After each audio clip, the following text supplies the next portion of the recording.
Күн тәртібіндегі 6-чы мәселе Кыргыз Республикасының президентін жана Кыргыз Республикасының Жогорку Кеңешинин депутаттарын шайлоо жөнүндө Кыргыз Республикасынын конституциялык мыйзамына өзгөртүүлөрдү киргизүү тууралуу конституциялык мыйзамынын долбоору. Биринчи окууга киргизилет. Демилгечилер депутаттар Сулайманов, Абдулдаев, Жапаров, Бекешев, Юсуров, Иманалиев, Рыспаев, Карашев, Маматалиев, Мамашева, Жамалдинов, Алтынбеков, Казакбаев, Женчороев, Акаев, Сыдыков, Нурбаев. Конституциялык мыйзамдар, мамлекеттик түзүлүш, сот укуктук маселелер жана Жогорку Кеңештин регламенти боюнча комитет караган. Баяндамачы депутат Сулайманов Алтынбек Турдубаевич. Мыйзам долбоорунун демилгечилеринин бири. Чакырылган Шайлдабекова Нуржан Кармабековна шайлоо жана референдум өткөрүү боюнча борбордук комиссиясынын төрайымы. Анда сөз баяндамачыга берилет. Алтынбек Турдубаевичтин микрофонун берилет.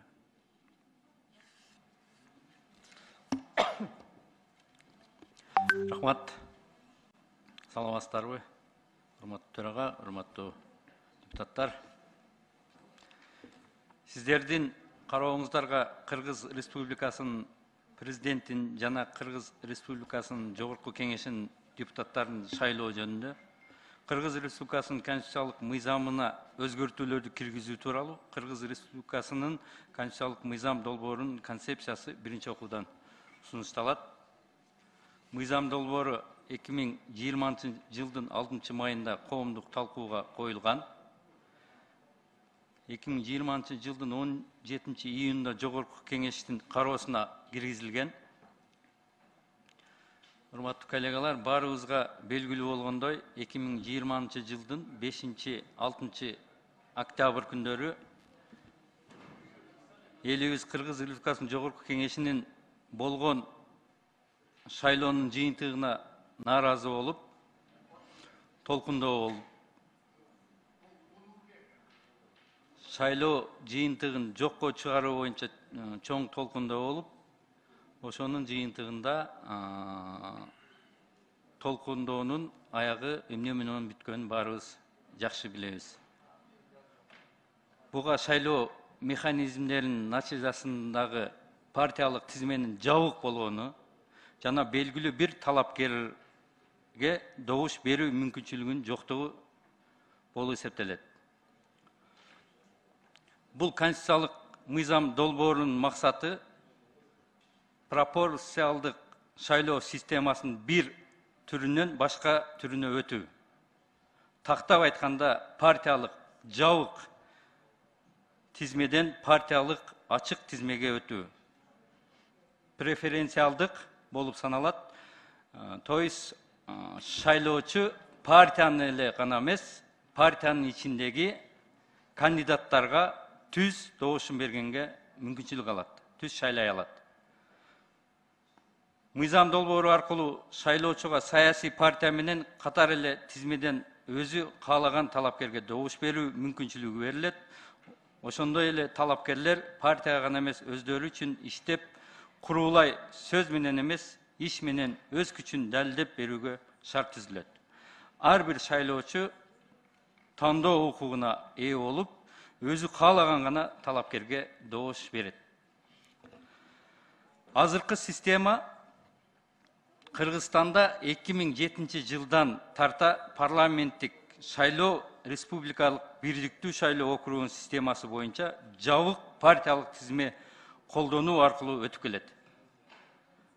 Мындай пропорциялдык системаны 14 жылдан бери пайдаланып келебиз. Ийгиликтүү жакшы жагын жана кемчилдиктерин терс жагындагы көрдүк. Мисалы, айрым көз карандысыз эксперттердин, саясат таануучулардын, саясий жана коомдук ишмерлердин пикиринде жабык тизменин эң негизги кемчилиги жөнөкөй шайлоочунун партиянын мандаттарды бөлүштүрүүсүнө таасир бере албаганы. Натыйжада талапкердин жабык тизмеси боюнча шайланган депутаттар шайлоочулар менен тыгыз иш алып барбай калышы. Көптөгөн шайлоочулар партиялык жабык тизме боюнча пропорциялдуу шайлоо тутумун жетишерлик деңгээлде демократиялуу эмес деп эсептешет. Себеби партиялык тизмедеги орундарды эл шайлоочулар өздөрү эмес, партия же партиянын жетекчилиги чечет. Айрым учурларда мандаттарды бөлүштүрүү процесси партия ичиндеги коррупция менен коштолуп келет. Бул мамлекеттин коррупцияга каршы күрөшүү боюнча саясатына карама каршы келет.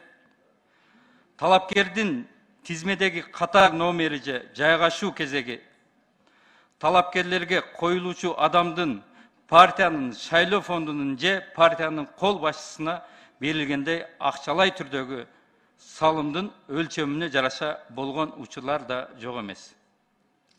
Шайлоочулардын көбүнүн шайлоого келбегенин себеби эл өзү каалаган талапкерди түз шайлай албай, бизсиз деле чечилген партиянын жетекчилери же болбосо бир ошол партиянын түптөгөндөр политсовет ушулар эле чечип коет экен, биз барганда эмне мурда эле чечилип калган дегендей элдердин ишеними кеткен. Бул тажрыйба, биз сунуштап аткан тажрыйба бүт өнүккөн өлкөлөрдө колдонулат, жыйынтыгы жакшы көрсөткүчтөрдү көрсөтүп келет. Европанын Австрия, Латвия, Польша, Чехия, башка көптөгөн өлкөлөрдө ушундай система бүгүн иштеп келет. Бул мыйзам долбоору эч кандай чыгымды талап кылбайт. Бул конституциялык мыйзам долбоорун кабыл алуу социалдык, экономикалык, укук коргоочулук, тендердик, экологиялык, коррупциялык кесепеттерге алып келбейт. Ошондой эле республикалык бюджеттен кошумча чыгымдарды талап кылбайт. Урматтуу коллегалар, дагы өзүм сөзүмдү айтайын.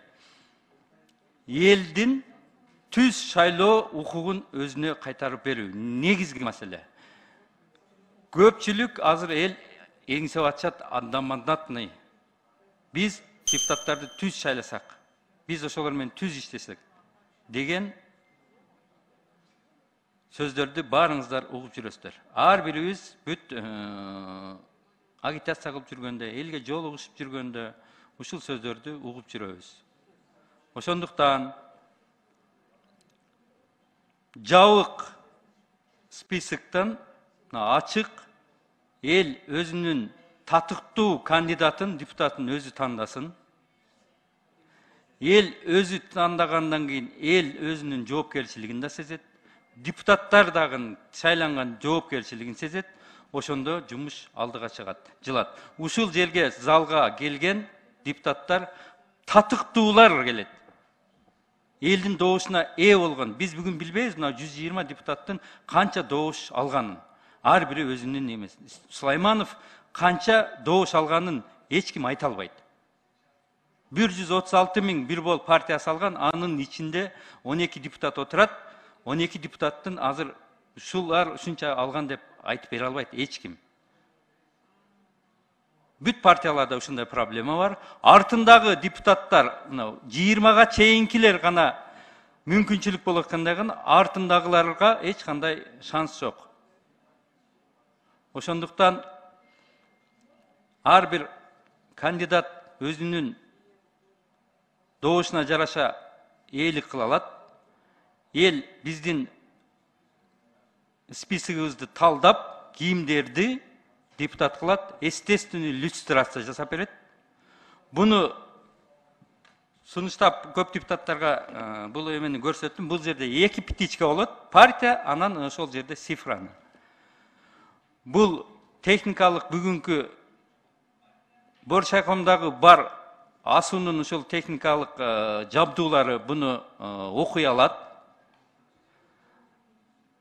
Бул жерде Боршайкомдун төрайымы дагы отурат.